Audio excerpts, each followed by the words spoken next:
Sénégalais sunu gaal nan leen joote manko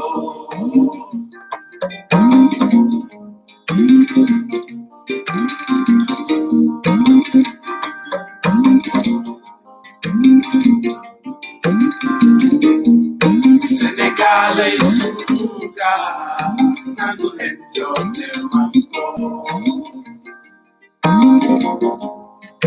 nan leen joote manko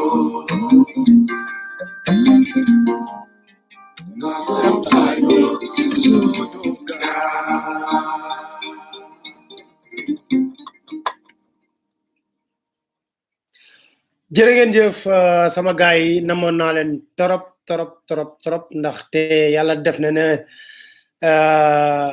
fi nekk ni dimanche ma nekkoon bésu korité saafonte wun ñu ko doon defee may baalu àq ñëpp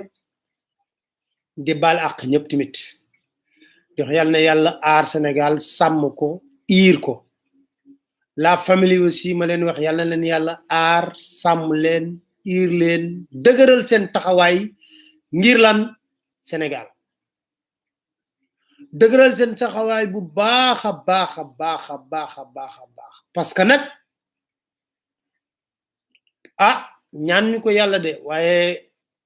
duñu jëm ci foo xam ne dina yomb duñu jëm ci foo xam ne dina yomb di ñaanal kilifa diine yi ñu baree bari damay jot seen coup de téléphone ñu may wax lu baree bari kilifa aada yi maa ngi leen di ñaanal ñi yàlla def na si tànne fu sénégalais ñoo takkay ndombal tànk tamit ñu ñaanal leen ndax bés bu ñu juumee rek dugal ñu ci guuta te njuum yi nag mi ngi bëgg a bëri mi ngi ci feebaru coronavirus mu jur li nga xam ne moo di corona politique jurit corona business ma leerale leen ci lu bari woon fii ci réew mi kon ma leen di wax ne sama gaay yi kon li am solo moo di nañ takku taxaw may ñaanal la yorgu yaram ñëpp ko ñaanal kilifa réew mi ndax fi ba 2024 moo fi nekk di ko ñaanal soxnaam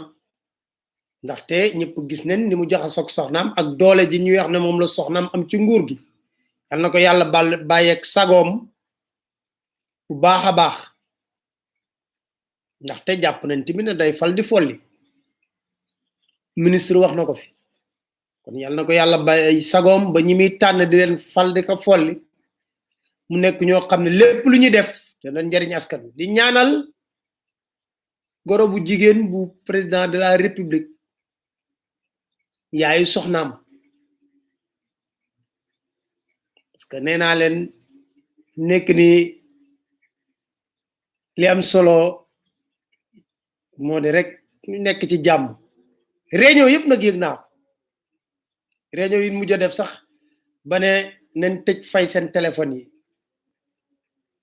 ndaxte dañoo ragal ne kenn ci biir moo may informé yooyu yëpp yëg naa ko mais amul solo ngi ñaanal goro bu jigéen bu président de la république di ñaanal soxnay président de la république ndax nag comme bokk na ci ñuy fal ak a folli jaadu na ñu ñaanal ko pour xelam nekk ci moom ba ku muy joxoñ pour président fal ko ndax moom lu mu bëgg président def ko yàlla na ànd ak xelam bu baax a baax ci yenn tànneef yi di wax ne la famille kontaan nañ trop ndaxte yàgguñu ubbi li nga xam ne moo di groupe WhatsApp bi pour di ci waxtaan ci partage suñu biir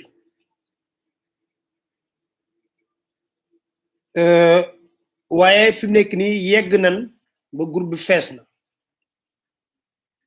léegi nag Arona mi toppatoo loolu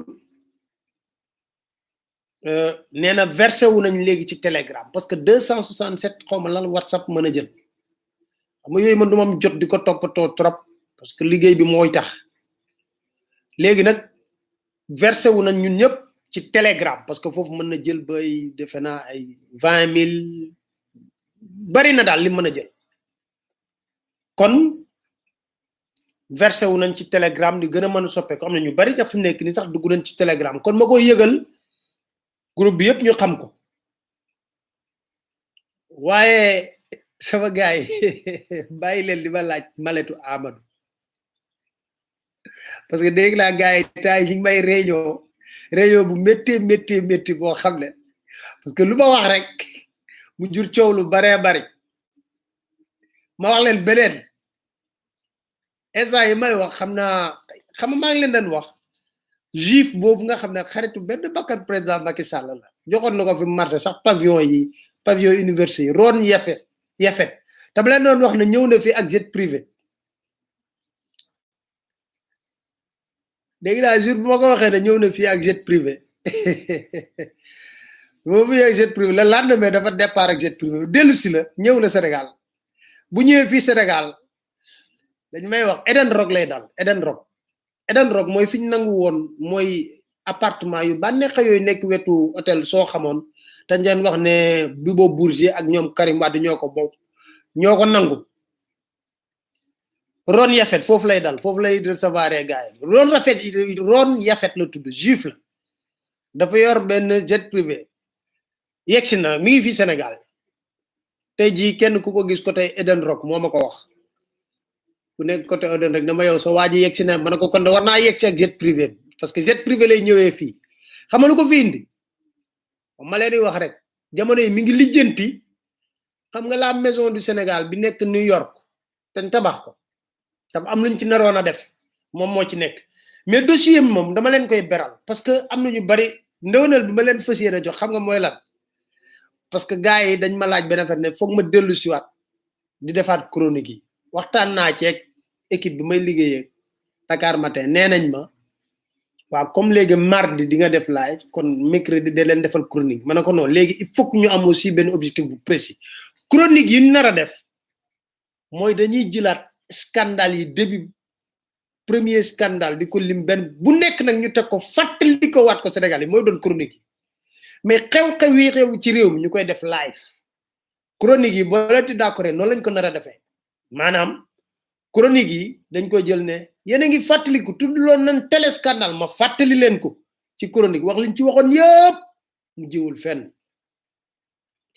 xam nga donc mu nekk loo xam ne noonu lañ fas yéenee defee chronique yi xam naa peut-être fii ak semaine prochaine dañ ci gën a réfléchir pour affiner ko tey dama leen laaj bu am solo est-ce que mën nañoo tabax république ci waxet ak ci loo xam ne kàcc la lu dul dëgg est-ce que ci loolu mën nañ ci tabax république vertueuse parce que may fàttaliku ne 2012 place de l'Obélisque li fa dee ci ay nit ci Sénégal bi dañoo bëggoon une république vertueuse moom lañu président Macky Sall doon prôner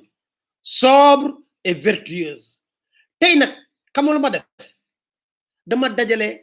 quelque rek ay déclaration yu mu doon wax dama leen koy tegal am na ñoo xam ne dañoo wax ne duñ ko mën a déglu dimbale leen ma li laay war a sóol dama leen koy tegal laaj leen ndax loolu méngoo na ak ba mu jëlee nguur gi ba tey jii la muy def gaa yaa ngi wax de ñu partagé leen tey moom di ngeen dégg da est-ce que mën nañoo dafa xam nga des fois ñun bu ñu doon wax dañuy wax woy ñoom dañuy wax di inventé am na sax li ñuy dugg léegi ci réseaux sociaux yi di dugg di wax ne woy Pape Alé ñu ngi baalu àq parce que yàgg nañ dugg ci réseaux sociaux yi di la saaga ak yooyu baalu wax ma ne leen baalu ma leen parce que man seen saaga yi musuma ko toppatoo parce que damaa jàpp ne kuy saaga ci réseaux sociaux sa papa ak sa yaay nga war a mere parce que ñoom ñoo jur doomu saagakat te ku bëgg ko jur doom bëgg nga mun a doomu leneen lu dul doom bu dul saaga waaye doom boo xam ne fayewuñ ko lu dul muy saaga ay nit wala di wax loo xam ne débat di lañ wax ngor gi nga am ba am position bayil keneen am beneen position moo tax kuy wax baal ma ne baaluma ci kenn parce que musuma ko toppatoo parce que ba léegi vous m'avez jamais atteint je fais ce que j'ai envie de faire wax ko ci yoon kon ñu ñëw ci situation sanitaire bi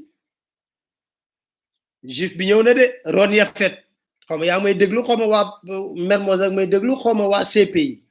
CPI mooy soo am 4 ou 5 kër yu dend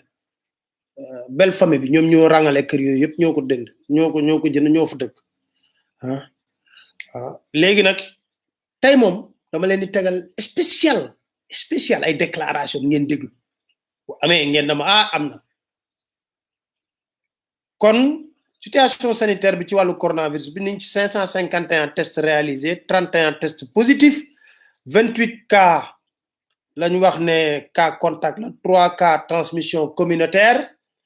50 patients hospitalisés ñoo wér guéri ñu ci rafetlu ak ñeneen ñun xamul tamit suñu mbokk moomu di Kouthia sant yàlla ba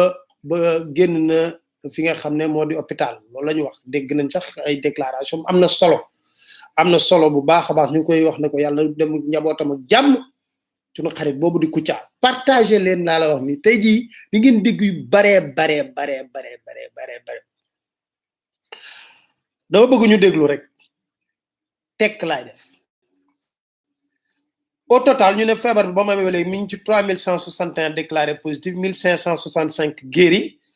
36 décédés 1559 sous traitement mais tey njuumte am na ci parce que dañoo dajale ba leen demee ci Dakar ma te di ngeen gis vidéo bi ak Abdoulaye Ndoye li mu wax partagé daa ko sax ci groupe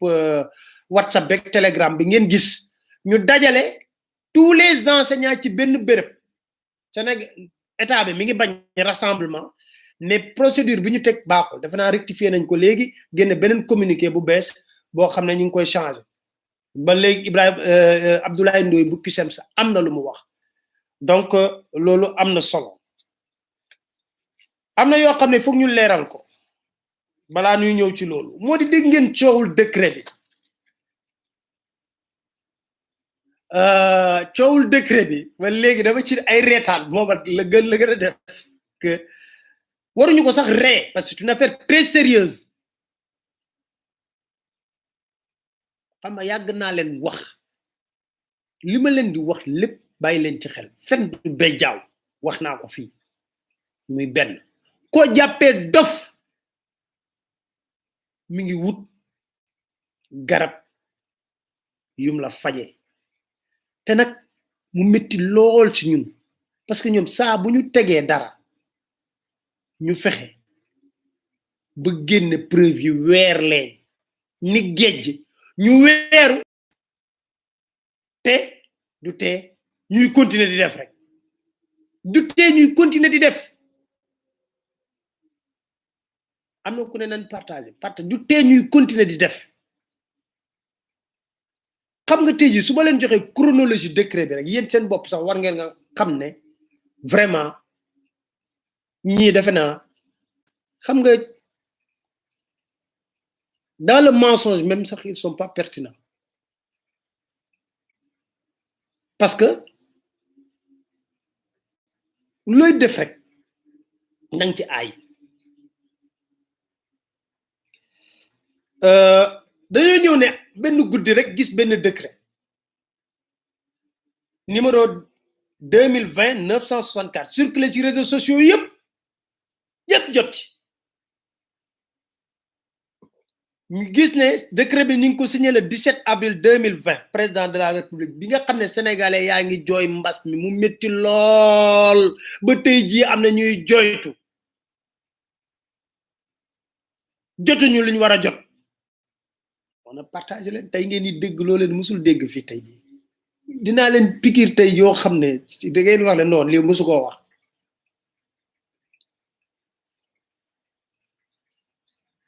ñoom ñu signé li nga xam ne moo di décret bi le 17 avril 2020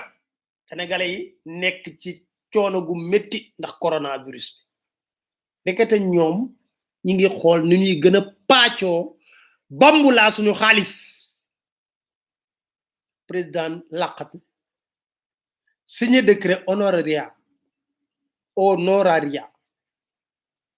tout sax dafa naqari nga xam ne dafa naqari wax honoraria ne képp ku doonoon ancien président conseil économique social et environnemental dina def président honoraire weer wu nekk nga am 4,5 millions de francs CFA am 500 litres d'essence ñu ne fa lay yem mu ne déedéet xeeb naa ko ñu ne ko loo ci yokk président mu ne ma lay jox chauffeur ñu ne ko président xanaa yemal foofu mu ne déedéet dama koy jox garde corps boo xam ne moo koy surveiller guddeeg bëccëg te président boo fi gis mu ne conseil am na caisse noire boo xam ne chaque fin de mois ñu def fa lu néew 50 millions kon neexee mu jël ko léegi viré ko ci compte kenn du ko topp ci lenn sénégalais nekk ci loolu mu nekk un scandale au cœur de la république beneen livre mën na génnaat ci boobu un scandale au cœur de la république scandale yi moom dinaa ci dellu si mu signé décret bi le 17 avril 2020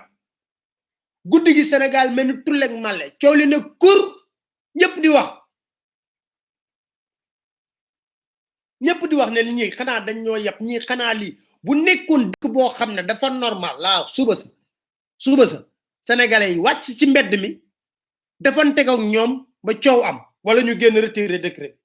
bi xam nga Sénégal moom léegi moo tax dama lay wax ne dañuy dem ba bëgg a décourager est-ce que jar na ko mais warat la bu la yàlla tegee nattu bi teg na la nattu bi rek scandale bu rëy am cellule de communication bu président de la république génn communiqué boo xam ne miim ne décret 964 amul ku ko wax da ngay wax lu la neex waaye ci communiqué bi amul signature amul cachet miim ko laa la wax de ne amul décret 964 wax naa la xam nga boo koo jàppee dof mi ngi wut garab bi leen faje ñu ne leen daf leen ndànk 964 amul waaye lu ñu jaaxal ñu génne décret 965 tegal leen bàcc ci kaw table bi na leen waaw décret 965 da am na mi ngi ci journal officiel bi mooy décret bu samp comité de suivi bu force Covid 19 décret 966 am na mooy décret bu fal général François Ndiaye mu jiite comité boobu kon bu 965 amee 966 am fa 964 am na yéen kay li lay war a soli génneel leen 964 parce que 965 am na communiqué bi day na amul ñu toog tuuti ñu kepp leen foofu rek tey journal Le Témoin suñu mag Mamadou Omar Ndiaye Pape nga xam ne ñooñu xam nga Témoin ku leen xam ne ci lijjanti ay mbir lañu lépp la ñuy lijjanti révélé ñu génneel ñu ne am na décret numéro 2020 976 bu def Aminata Tall présidente honoraire bu conseil économique social environnemental yéen rek may dégg bu baax de ñoom ñu ne décret 964 amul waa Témoin génne décret bi nga xam ne mooy 976 bi fal Aminata Tall présidente honoraire bu conseil économique social environnemental kon ñu jàpp na mbiram fal ak folli président honoraire am na te loolu laata muy am il faut que mu am décret pourtant cellule de communication président dafa nañu amul kon fen wu rëy a ngi noonu mensonge d'état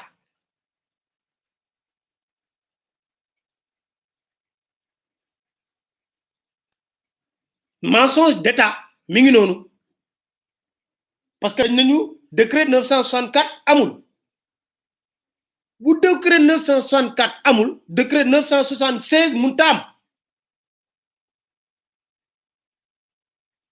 ndax xamul tax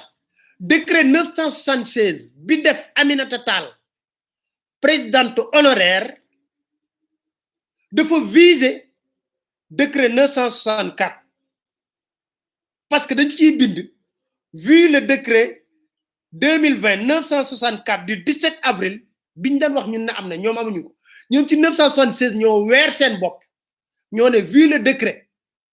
2020-964 du 17 avril instituant l'honoraria par conséquent Aminata Tall nommé nañ ko présidente honoraire xam boo tax ma ne leen lii dañoo foog la ñoom dañoo muus fekk dafa laa dañoo dof parce que yéen yaa ngi ndof la yow nga ne 900 cellule communication génne communiqué ne amul décret buy circuler amul 964 amul ñu ne ko déet 965 am na 966 am na njëkk bi si yàgg ñu ne 976 sax am na ndax boobu moo fal Aminata Tall présidente honoraire te biñ ci bind ci décret boobu di ko fal présidente honoraire dañ ne vu le décret 964 instituant l'honoraria weeru ngeen kon communiqué bu présidence boobu c'était un faux bu mensonge di am communiqué boobu moo nekk un faux léegi nag comme jàpp nañ leen ne décret 964 am na xam nga lu ñu def léegi nag dañ leen décret 964 donte am na léegi nangu nañ ne am na parce que ni ñu koy génne léegi donte am na listé wul ay avantages yi ñuy wax mooy 4 millions 500 litres d'essence yeeg chauffeur ak oto ak ndax xanaa chauffeur moom balaa nga joxe da nga joxe oto logique rek laa leen di wax léegi ñu ne nangu nañ ne décret 964 am na wante dañ ne liñ ci wax lépp ne loolu amul mais xamal luñ fàtte dañoo fàtte ne décret boobu lay war a soli dañoo nekk ci lu am solo ñu bàyyi di woote te ñuy nekk ci live bi décret 964 boobu ñu ne léegi dangu nañ ne am na waaye dañ ne décret 964 boobu le amul li nga xam ne moo di liñ liste loolu waaye xaar nit kay boo koy fay président honoraire dina am lu mu ànd ak pour honoraire rek pour lan pour mu am drapeau vert jaune rouge xam nga loolu wax ko koo xam ne ku wayee di nga koy wax feeñ nañ ba cig nar a kam léegi nag li gën a yomb kay mooy génne leen xam nga lu ñu jaaxal ba tey jii ci journal officiel génnewul décret 964 bi te ñoom d'accord nañ ne am na parce que dañ ne vu le décret 964 instituant l'honoraria kon am na mais lu tax duñ ko génne moo ne de décret bii def Aminata Tall présidente honoraire bu conseil officiel génn na ci journal officiel numéro 7307 du 29 avril moo tax man a tey naa leen ko pikir moom saf-saf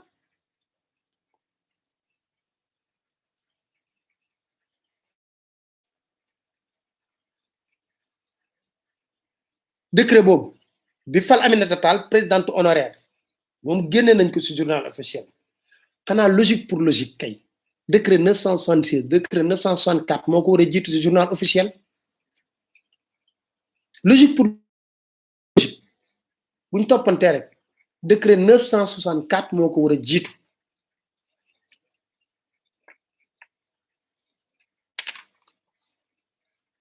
loolu rek moo tax ñu war a glisser ndànk ñun xam nga dem fa loolu rek le fait que ñu nëbb décret 964 bañ ko génne journal officiel rek war na tey suñu xel en foog na Aminata Tall soxla nu koy fal présidente honoraire bu àndul ak dara ku ko soxla kenn soxlawu ko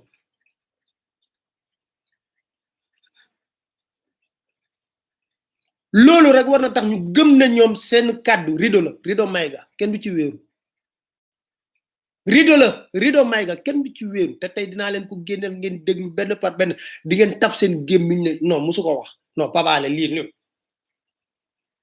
waxi gouvernement rido la abonné leen ci chaîne YouTube bi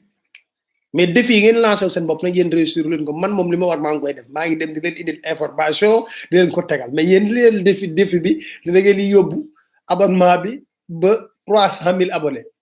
relevé gu leen ci dëkk man défi bi ma am mooy dem lijjanti décortiquer wala leen na leen ñii seen ñu jaay ci seen PV dara doxu ci kon sama gars yi xam nu ñu def ma ne xam nga dañ wax ne des fois woo nañ kilifa diine yu bu bëree bëri ñu wax na leen maam Abdou Aziz Sy Dabakh bu doon wax dañ toog maam Alpha Sy maa ngi ci waxtaan ak moom barki Dembo Ndiaye ci zawiya ba la doon toog jël micro kenn du changé ay kàddu mu wax leer nañ ñu am ay waay bëgg nañ loolu bëgg nañ kuy toog di wax bi nag xam nga mooy lan du waxu compte du waxu lan xam lan la wax boo xam ne da ngay waxal askan bi dégg nañ fi xutba boo xam ne neex na dégg nañ ko ngeen koy kon ñu seetaan suñu imam boobu mooy Serigne Fallou Mbacké Jumaada wax yu am solo lay wax kon gars yi ñu déglu ko nag doo ko tarxiis nag seen wax yi nga xam ne waxi rido la kenn du ci wéeru ñu déglu ko. Dakar Matin. gouvernement bi coronavirus bii de war ngeen ci am lu ngeen ci jànge li ngeen ci jànge mooy xam ngeen ni nit ñi gëmuñ leen wóoluwuñ leen jàngoro joo xam ne yaa ngi koy gis man caa teg sa loxo di wax nit ki ne ko jàngoro jàngi ni mu lànk ne du jàngoro ji xam nga ne yow la gëmut li tax nag bu ngeen leen waxee duñ ko gëm nag loolu moo wat a seetaat da ngeen leen tàmm wax te li ngeen di wax doo dëgg moo tax bi ngeen leen waxee rek jàngoro jàngi nii ñu ne du dëgg la waa ji waxoon rek laay wax bañ duggee ci oto bi accidenté ñu bari faatu ñuy génn néew yi di teg di génn ba yàgg ñu génne benn waaye mu ne faatu wu ma de waa ji ne ko yii faatu na de ab politicien la day wax rek faatu na mu ne faatu wu ma ñu ne ko faatu na de ab politicien day politique rek yóbbu leen ci ñi faatu suul ko loolu moo dal politicien yii maanaam nit ñi dañ leen a mën a te wóolu nit ñi mënu leen a gëm loolu moo tax nag loolu mat naa xoolaat nii kenn du ko yore ab population di leen wax lu dëgg ba boo leen waxee dëgg ñu weddi ko loolu dara jaru te loolu moo am nag ndax fi ne coow laa ngi ne coppay te nit ñi mënuñoo fexe ba gëm wax ji te day Tuubaa gii day ba leen ko Sëñ Muntaxa waxee génn xaalisam def ci ñëpp ko daal di gëm ci saas waaye bu leen ko gouvernement bi doon wax ba déwén duñ ko faale loolu nag bu dalee ab gouvernement war naa xoolaat boppam xam ne moom mii yoon wi mu jaar du yoon wi te noonu kenn duñu yare ab population bi ci toppaat mooy couvre-feu bii nga xam ne moom lañ def gendarme yi ak policiers yi nga xam ne ñoom lañ ko dénk xeeti reewande yi ñu ci ware ak itam nag xeetu xaw ma kañaan lañ koy tuddee xaw ma mbañeel lañ koy tuddee xaw ma topp ci nit ñi dóor ak a gaañu leen neex def tey mbir mi du xeex bataille sanitaire la da ngaa war a laaj bi nit ki wan ko yoon dimbale ko jàppale ko waaye nit ki nga doon aar nga far wàññeeku di ko gaañ ba lu raw li nga doon aare loolu laa gis man ñi nga xam ne ñoom ngeen leen yóbbu ci terrain bi yar leen te jàngal leen te wax leen réew mi fi mu toll am réew ku ca nekk da ngay xam réalité réew ma waaye fekk imam ci jàkkaam nga di ko jàpp di ko dóor ba di ko gaañ loolu ab julit du ko def waxuma la julit mais nit ku nit sax du ko def yaa ngi romb nit ki ci buntu këram ne ko dugal ci biir kër gi rek bu fekkee jàmm nga bëgg waaye jàpp dóor dugg ci biir kër jàpp ay nit dem dóor gaañ loolu da jaru ko waxuma la sax ñu di ci boole ay wax di wax léeg-léeg ba dépassé nit ñi ba yàgg seeni kilifa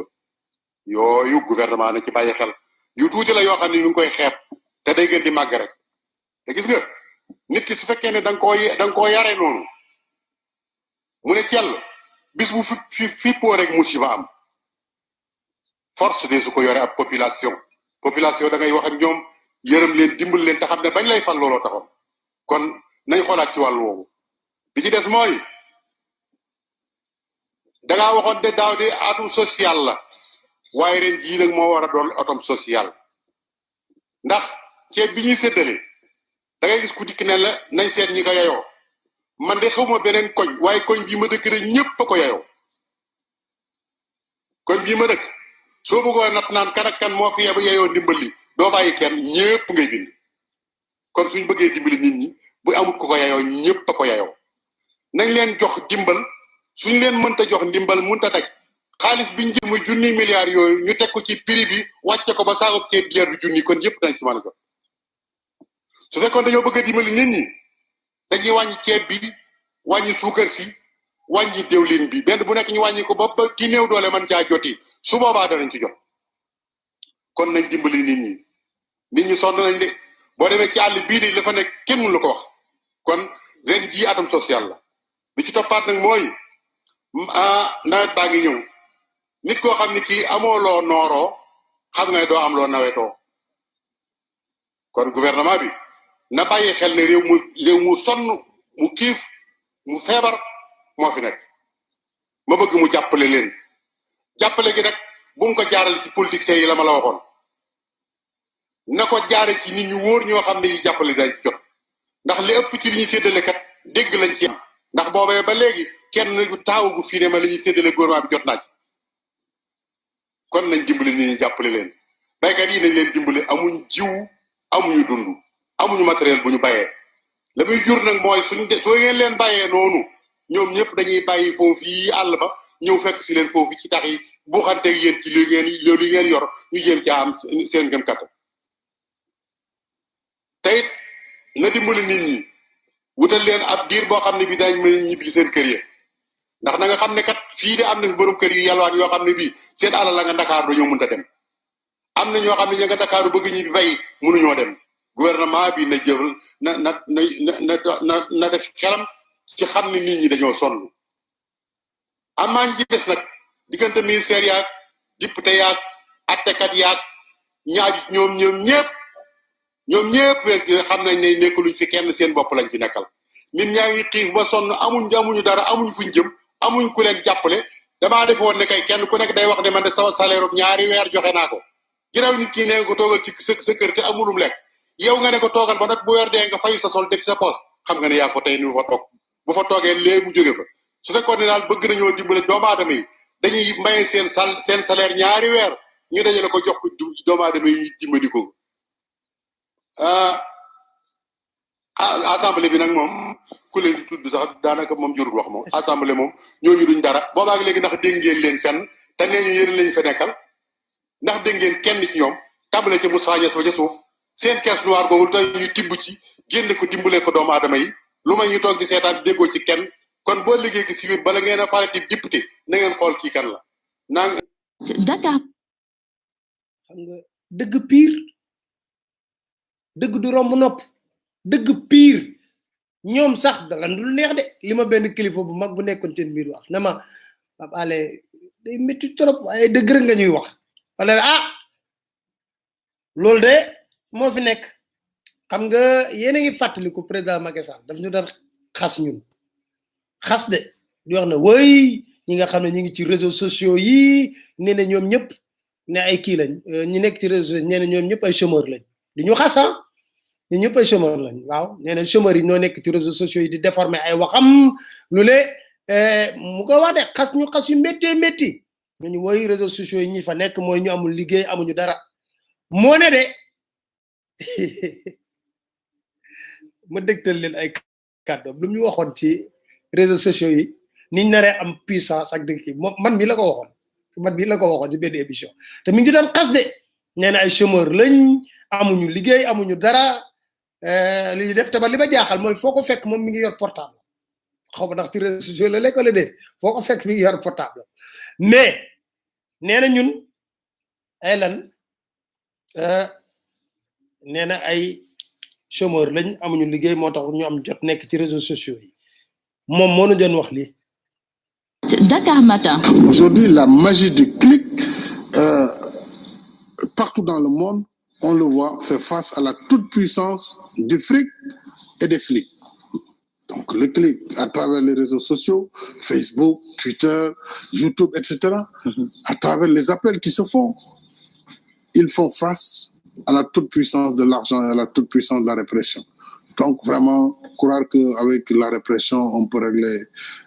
faire ce qu'on veut, c'est vraiment ne pas avoir la bonne lecture sur les événements qui se passent aujourd'hui. La magie du clic fera face à la toute-puissance du fric et du flic. Mu ne gouvernement yi nga xam ne dañ fi nekkee lu dul répression jëlay ki xamuñu nu àddina bi évolué wu nga de moo doon kas loolu boobu danga koy wax maa ngi fàtte dañ ko bindaloon sax loolu mi ngi toog ci kii du la magie du clic fera face à la toute puissance du flic et du fric loolu la ñu doon wax benn ci Makengo léegi dama leen di tegal ay série damay pause na ngeen di dégg ay kàddu yu président Macky Sall rek. Je voudrais, mes chers compatriotes, en ce moment précis,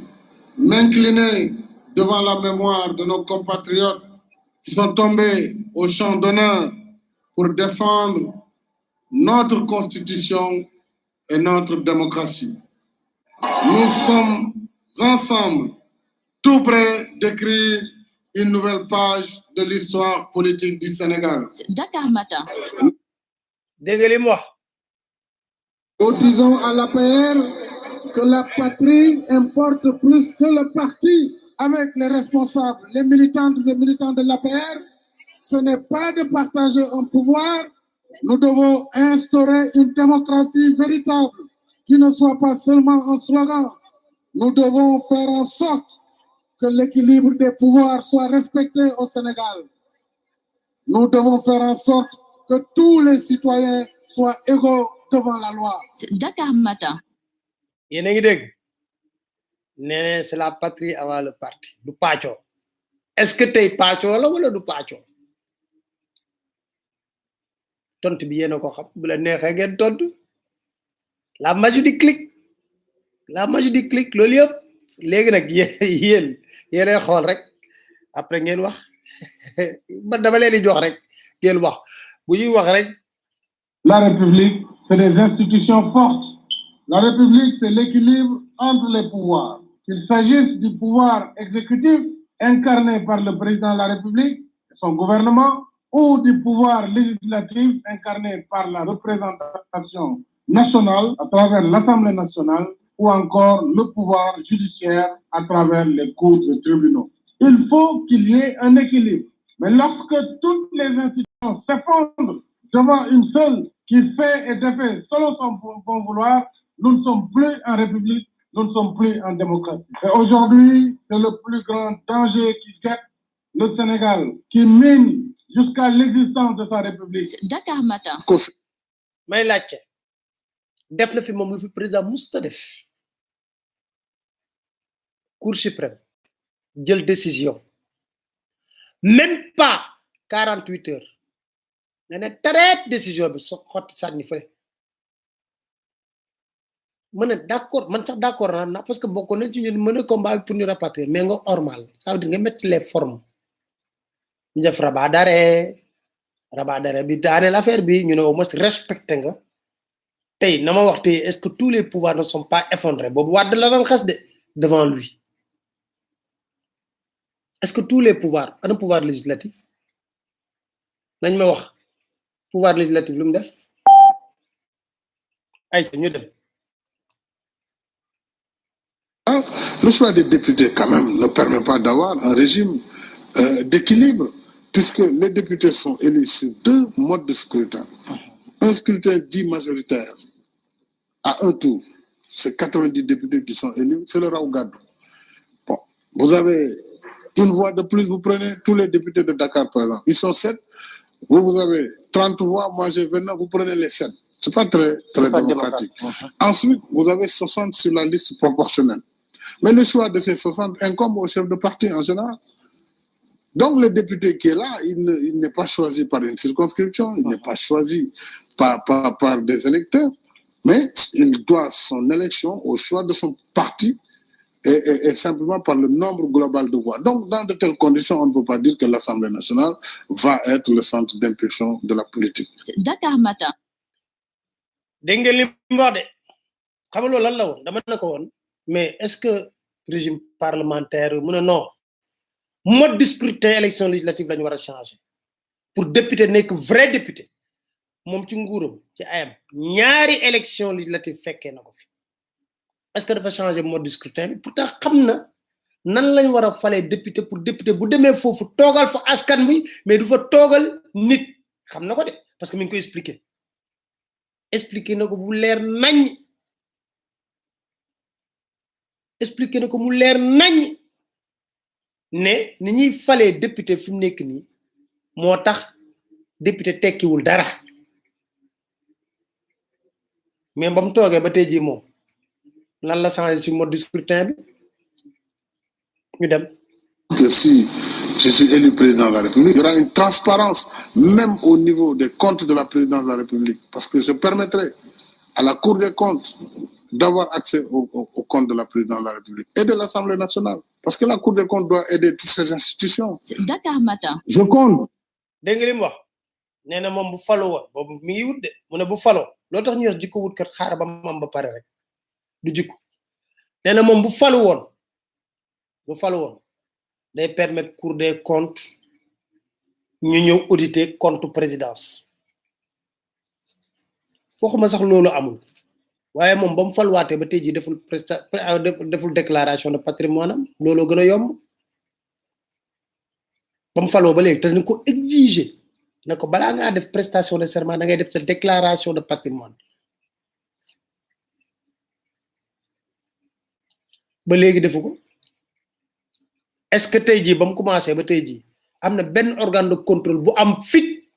te na da ngay xool code présidence yi ndaw lu lëj ñu dem vamos. Restituer aux organes de vérification et de contrôle de l'État la plénitude de leurs attributions. Dans le même sens, l'assainissement de l'environnement des affaires et la lutte contre la corruption et la corruption me tiennent particulièrement à cœur. À tous ceux qui assument une part de responsabilité dans la gestion des deniers publics, je tiens à préciser que je ne protégerai personne.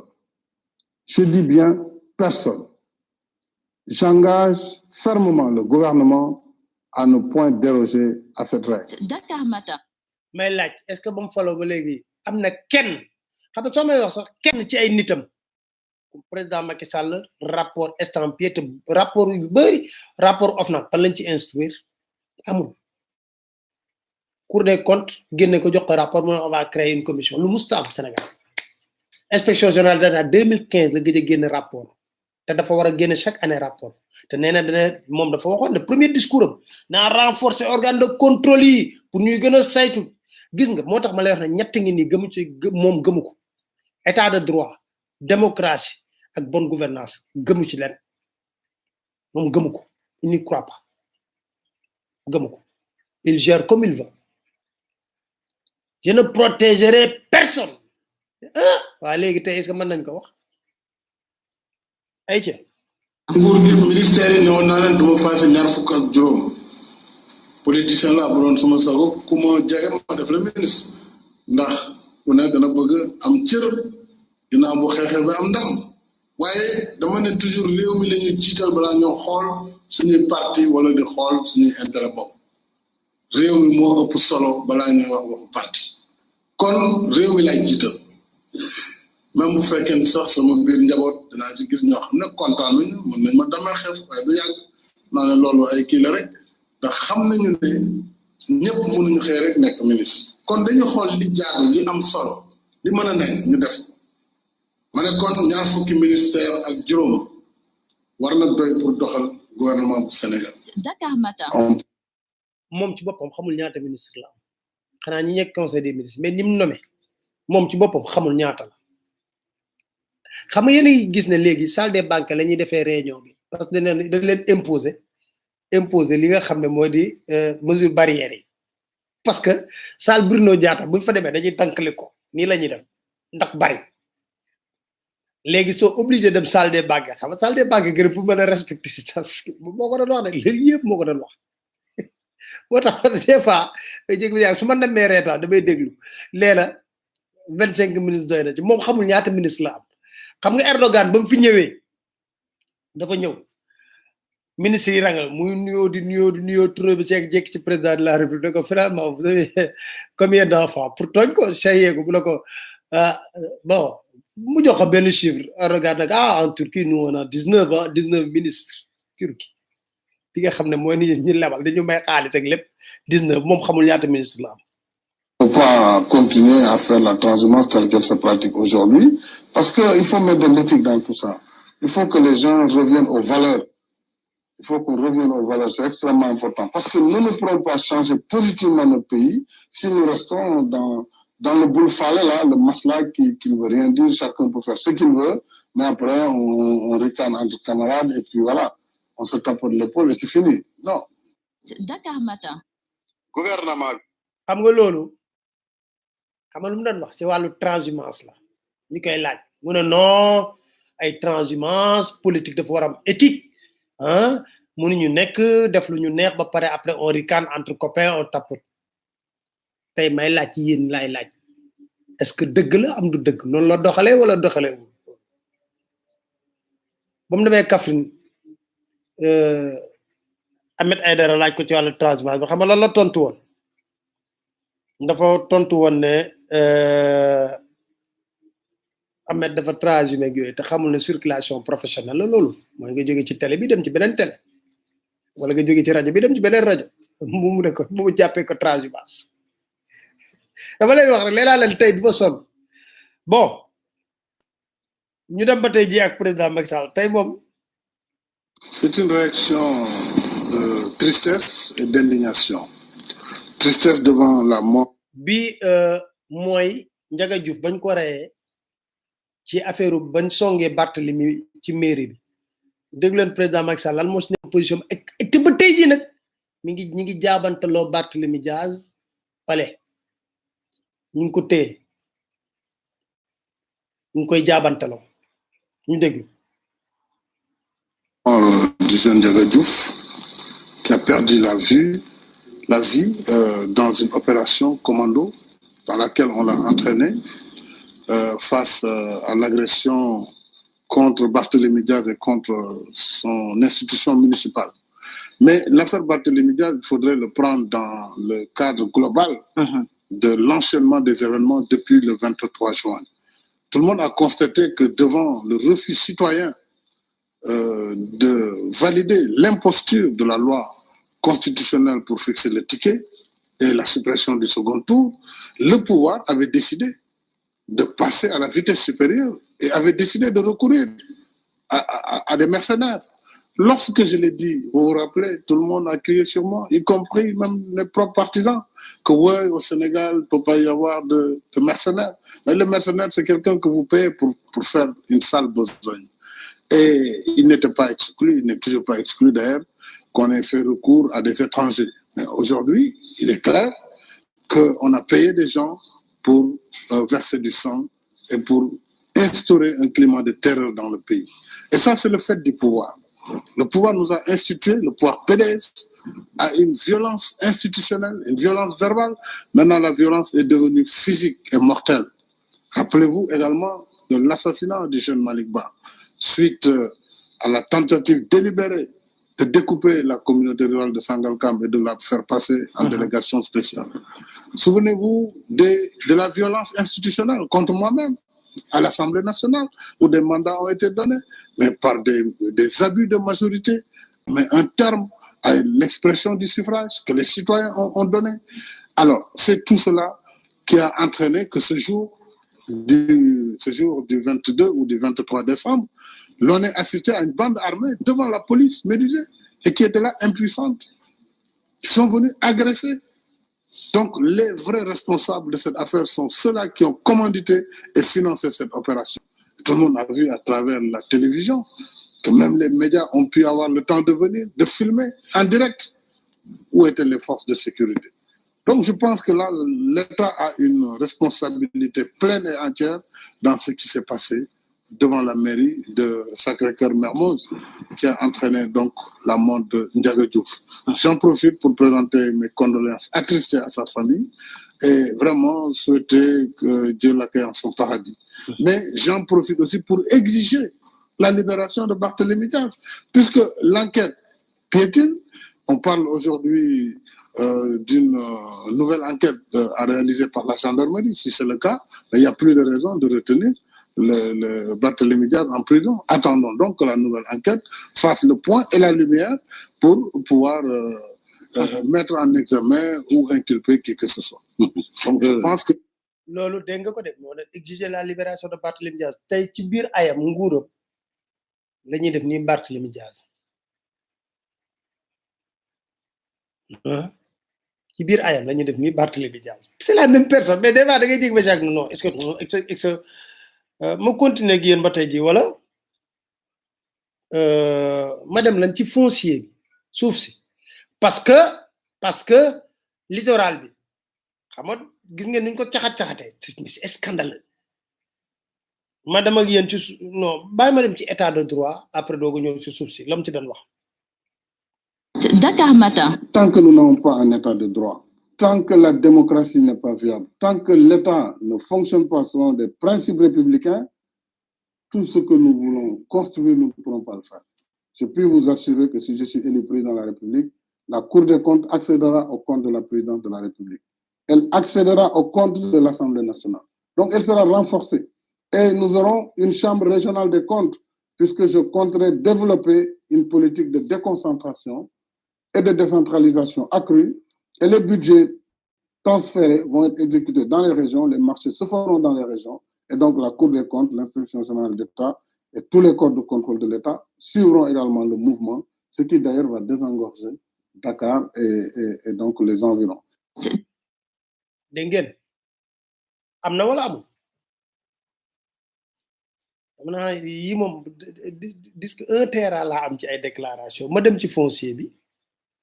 Dakar Matin. Je voudrais déplorer la politique irresponsable du gouvernement face à l'accaparement des terres de l'aéroport international de Dakar-Yoff dans des conditions de spéculation honteuse au péril de la sécurité et des populations. Vous avez constaté également que pour construire le monument, c'est plusieurs hectares qui ont été aliénés dans des conditions sombres sans que la lumière ne soit faite. J'entends remettre de l'ordre dans le foncier. J'entends, si les Sénégalais me font confiance, commander d'abord un audit sur le foncier national, le foncier rural, le foncier urbain pour l'habitat, mais également le foncier industriel et touristique. Tout cela pour un meilleur usage de l'ensemble des Sénégalais dans l'intérêt, bien entendu, de toute la population. De ça. Oh. Buñ duree jàmm léegi suñu paree gis nga li ma waxoon ci foncier bi de léegi bon ñu continuer ba tey nee naa leen tey kay moom kay man du ma sox sonn parce que xam nga des fois da nga doon ñu ne non Pabaale est-ce que mën na wax lii Pabaale est-ce que xam nga lii wax ji dina bëgg a sonal mën na leen xaar leen rek léegi ma ñëwaat ci ban xam nga yàgg naa leen tudd hôpital Touba bi 2016 pose première pierre lii la Macky waxoon. Dakar Matin. Touba màggaayam mooy li Touba bi wax dafay dem de façon exponentielle maanaam dafay mel ni luy naaw loolu nag yàlla ko defal sëñ Touba moo waral tey Touba nekk ñaareelu dëkk ci Sénégal moo tax ma ne agum ko fa ñu jëm moom yàlla rek a xam. kon dëkk bu toll noonu nag ay millions ngi nit dëkk fii dafa laajoon ñu jox ko gëddaam ci wàllu wér-gu-yaram ak ci wàllu infrastructure rawatina ci wàllu pajukaay muy l'hôpital naam amoon na ay hôpitaux yu fi nekk man la bul Fawzeyni am na ay yeneen i établissement public de santé waaye li ñu bëggoon nag mooy Touba bañati di jël ay malade di dugal ci ambulance ñuy wi jëm Ndakaaru aman na mu yàgg aman na du yàgg kon nañu def lépp luy ay jumtukaay ak ay bérébu fajukaay ay docteurs yu xarañ ay professeurs yu xarañ di fi liggéey nga xam ne feebar bu mu mënti doon lu dul lu suñu borom dogal daañu ko war a mën a faj fii ci hôpital bii ñu def si ñeent fukki milliards mu am li ñu fi wax lépp ci ay services d'abord service d'urgence bu mucc ayib waaye aussi service maternité 5 salles d'accouchement ak ay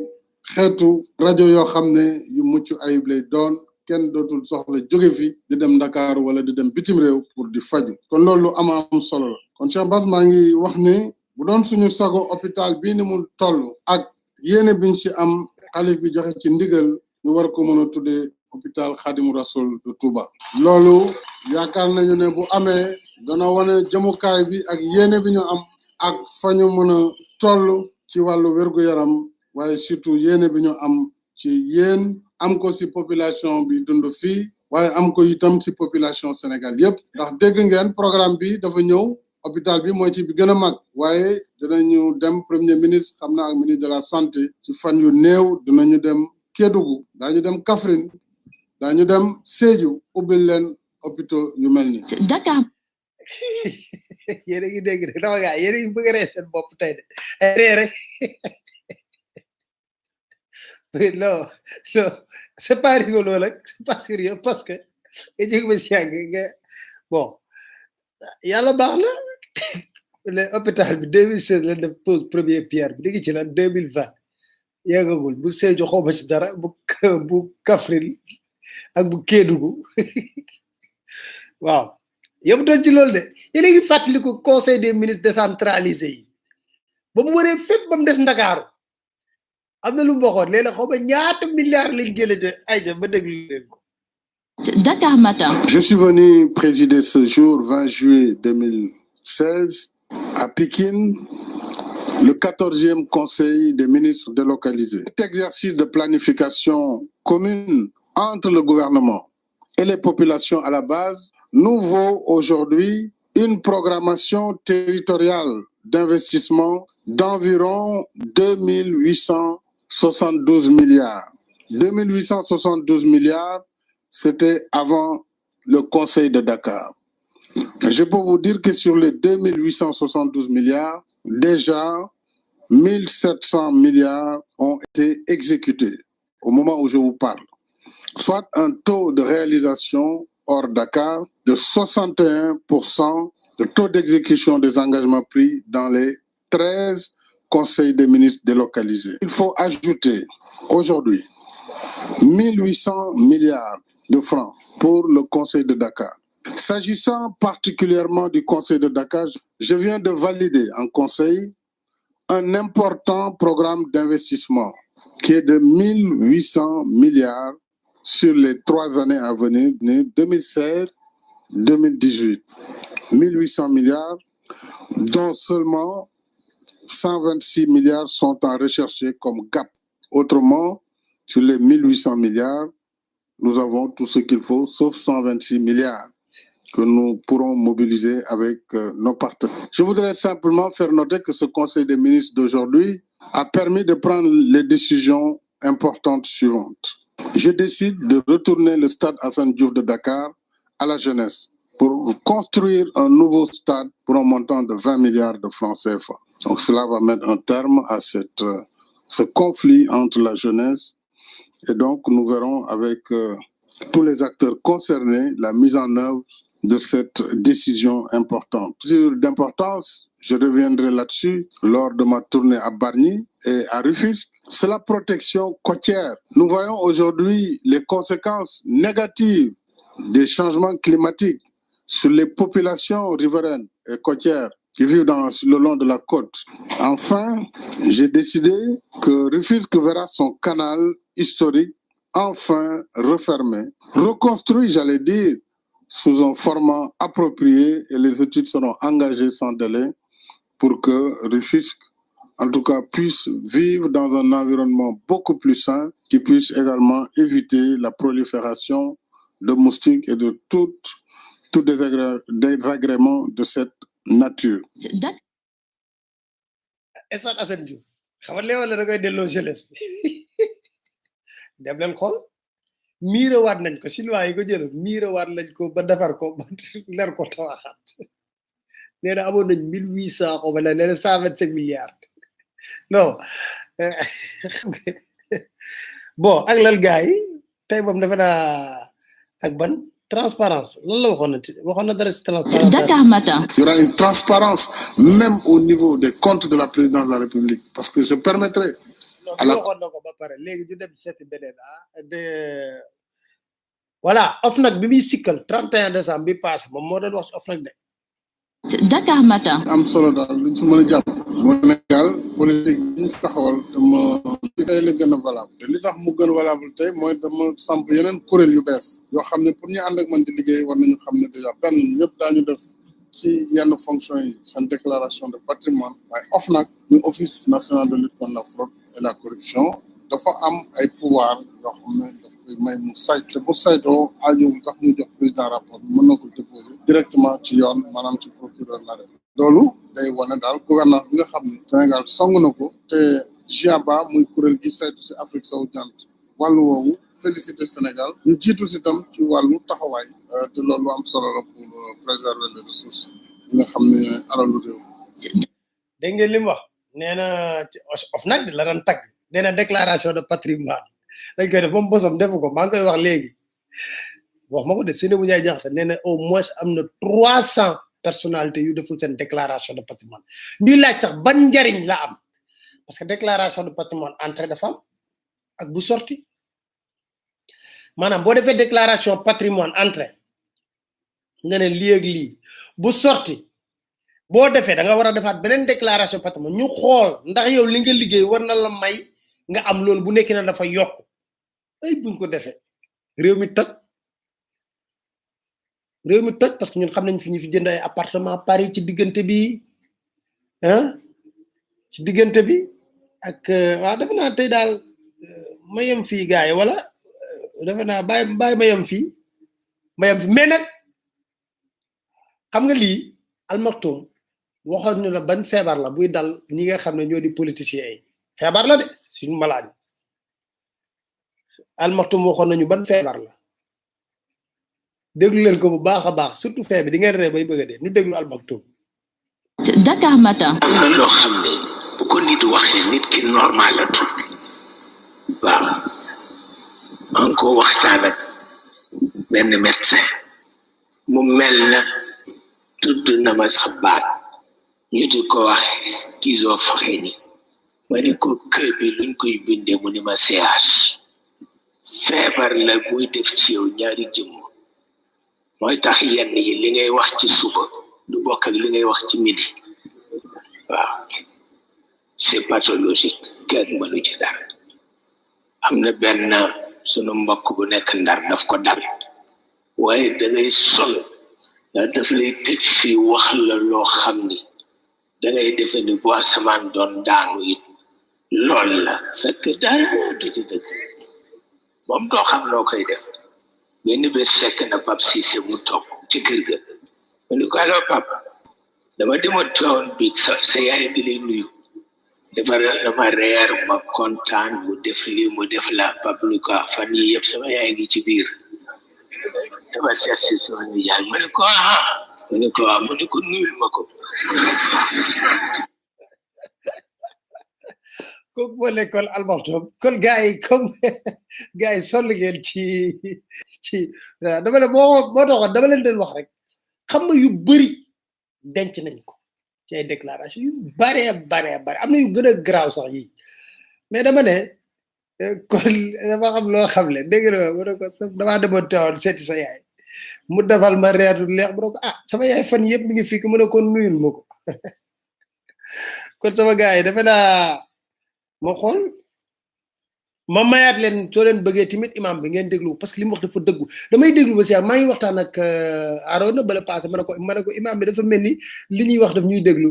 mais yàlla nag baaxee na benn mbir ma leen koy wax fii Dakar Matin. ñi woote nañ bàyyi du ma jël tey téléphone tey amul téléphone tey dama ñëw rek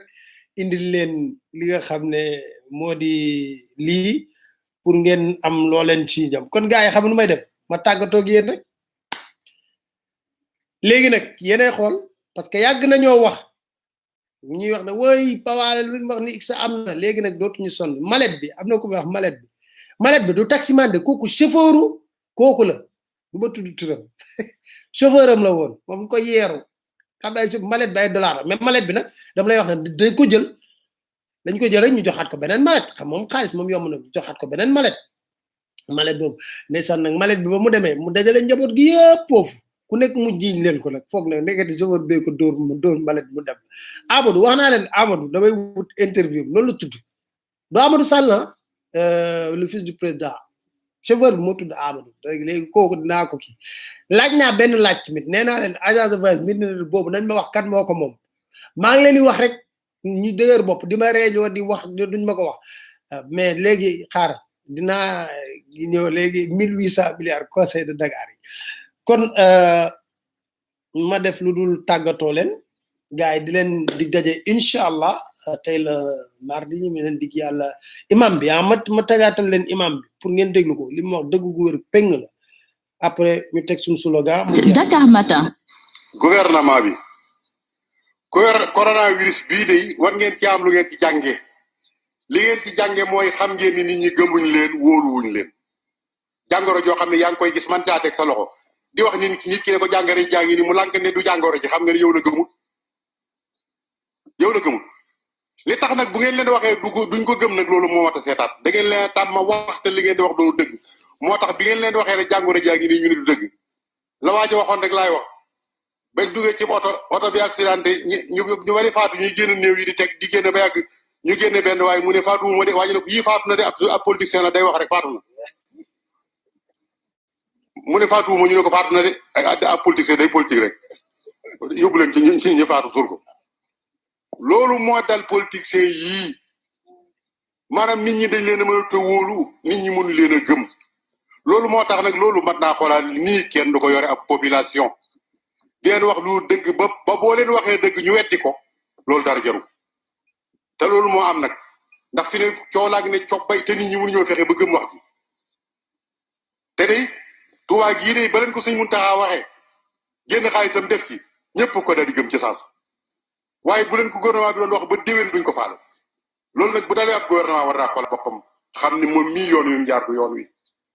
te noonu kenn duñu yare ab population bi ci toppaat mooy couvre-feu bii nga xam ne moom lañ def gendarme yi ak police yi nga xam ne ñoom lañ ko dénk xeeti reewande yi ñu ci ware ak itam nag xeetu xaw ma kañaan lañ koy tuddee xaw ma mbañeel lañ koy tuddee xaw ma topp ci nit ñi dóor ak a gaañu leen neex def te mbir mi du xeex bataille sanitaire la da ngaa war a laaj biir nit ki wan ko yoon dimbale ko jàppale ko waaye nit ki nga doon aar nga far wàññeeku di ko gaañ lu raw li nga doon aare loolu laa gis man ñi nga xam ne ñoom ngeen leen yóbbu ci terrain bi yar leen te jàngal leen te wax leen réew mi fi mu toll am réew ku ca nekk da ngay xam réalité réew ma waaye fekk imam ci jàkkaam nga di ko jàpp di ko dóor ba di ko gaañ loolu ab julit du ko def waxuma la ab julit mais nit ku nit sax du ko def yaa ngi romb nit ki ci buntu këram ne ko dugal ci biir kër gi rek bu fekkee jàmm nga bëgg waaye jàpp dóor dugg ci biir kër jàpp ay nit dem dóor gaañ loolu dara jaru ko waxuma la sax ñi di ci boole ay wax di wax léeg-léeg ba dépassé nit ñi ba yàgg seeni kilifa yooyu gouvernement na ci bàyyi xel yu tuuti la yoo xam ne mi ngi koy xeeb te day gën di màgg rek te gis nga nit ki su fekkee ne da nga koo yare noonu mu ne cell bis bu fi poo rek musiba am force de su ko yore ab population da ngay wax ak ñoom yërëm leen dimbal leen te xam ne bañ lay fal looloo taxoon kon nañ xoolaat ci wàllu woowu bi ci des mooy dangaa waxoon de daaw de atum social la waaye ren jii nag moo war a doon atom social ndax ceeb bi ñuy séddale da ngay gis ku dikk ne la nañ seet ñi ko yayoo man de xawma beneen koñ waaye koñ bii ma dëkk rek ñëpp a ko yayoo koñ bii ma dëkk soo bëggoo nat naan kan ak kan moo fi yayoo ndimbal li doo bàyyi kenn ñëpp ngay bind kon suñ bëggee dimbali nit ñi bu amut ko yayoo ñëpp a ko yayoo nañ leen jox dimbal suñ leen mënta jox ndimbal mënta daj xaalis biñ jëlee muy 1,000 milliards yooyu ñu teg ko ci prix bi wàcce ko ba saako ceeb jeer bi 1,000 kon yëpp dañ ci mën a jot su fekkoon dañoo bëgg a dimbali nit ñi dañuy wàññi ceeb bi wàññi suukar si wàññi diwlin bi benn bu nekk ñu wàññi ko ba ki néew doole man caa joti su boobaa danañ ci jot kon nañ dimbali nit ñi sonn nañ de boo demee ci àll bii de la fa nekk kenn mënu la ko wax kon ren jii atam social la bi ci toppaat nag mooy nawet baa ngi ñëw nit koo xam ne kii amoo loo nooroo xam nga ne doo am loo nawetoo kon gouvernement bi na bàyyi xel ne réew mu sonn mu kiif mu feebar moo fi nekk ma bëgg mu jàppale leen jàppale gi nag bu mu ko jaaral ci politiciens yi la ma la waxoon na ko jaare ci nit ñu wóor ñoo xam ne yi jàppale dañ jot ndax li ëpp ci li ñuy séddale kat dégg lañ ci am ndax boobee ba léegi kenn taawagu fii ne ma li ñuy séddale gouvernement bi jot naa ci kon nañ dimbali nit ñi jàppale leen baykat yi nañ leen dimbali amuñ jiw amuñu dund amuñu matériel bu ñu bayee la muy jur nag mooy soo ngeen leen bàyyee noonu ñoom ñëpp dañuy bàyyi foofu yi àll ba ñëw fekk si leen foofu ci tax yi bu xanteeg yéen ci loolu yi ngeen yor ñu jéem caa am seen gëm kattan te it na dimbali nit ñi wutal leen ab diir boo xam ne bi dañ may ñibbi seen kër yi ndax na nga xam ne kat fii de am na fi borom kër yu yalwaan yoo xam ne bii seen alal la nga Dakar dañoo mënta dem am na ñoo xam ne ña nga Dakar bëgg ñibbi bay mënuñoo dem gouvernement bi na jël na def xelam ci xam ne nit ñi dañoo sonn am naa ñi ci des nag diggante ministère yaag député yaag attekat yaag ñaaj ñoom ñëpp xam nañ ne nekkuluñ fi kenn seen bopp la ci nekkal nit ñaa ngi xiif ba sonn amuñu dara amuñ fuñ jëm amuñ ku leen jàppale damaa defoon ne kay kenn ku nekk day wax ne man de sama salaire bu 2 weer joxe naa ko ginnaaw nit ki ne ko toogal ci sa kër te amulum lekk yow nga ne ko toogal ba nag bu weer dee nga fay sa sol def sa poos xam nga ne yaa ko tey ni fa toog bu fa toogee léegi mu jóge fa su fekkoon ne daal bëgg nañoo dimbale doomu aadama yi dañuy maye seen salaire 2 weer ñu dajale ko jox ko doomu aadama yi ñu dimbali ko assemblée bi nag moom ku leen di tudd sax daanaka moom jurul wax moom assemblée moom ñooñu duñ dara boobaag léegi ndax dégg ngeen leen fenn te nee ñu yéen lañu fa nekkal ndax dégg ngeen kenn ci ñoom tàmbale ca Moussa Niass ba ca suuf seen caisse noire boobu tey ñu tibb ci génne ko dimbale ko doomu aadama yi lu may ñu toog di seetaan déggoo ci kenn kon boo liggéey ki si biir bala ngeen a farati député na ngeen xool kii kan la dégg ngeen góor gi li mu wax waaw am na ku ma xam ne naa mooy fétiche waaw dégg naa temps yi moom ma sàcc wax leen ko ndar daal am na benn ay marabu yu bëri yu fa daje yi def ay sacrifice yu baree wax naa dugg naa seen garde réunion yi lépp du def ay sacrifice yu baree ba bon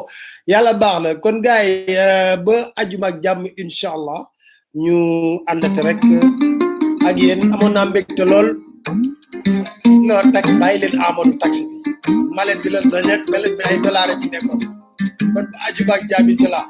ron yefet ñëw na ak jet privé mi ngi Eden Rock incha allah xam naa mi ngi ci dilu jël ci ay commission parce que ay commission ci marché xam na mooy lii di maison de Sénégal bu New York kon ba ajuma ak jàmm gaay incha allah jërë ngeen jëf fanaan ak jàmm Sénégalais sunu gaal nan leen joote manko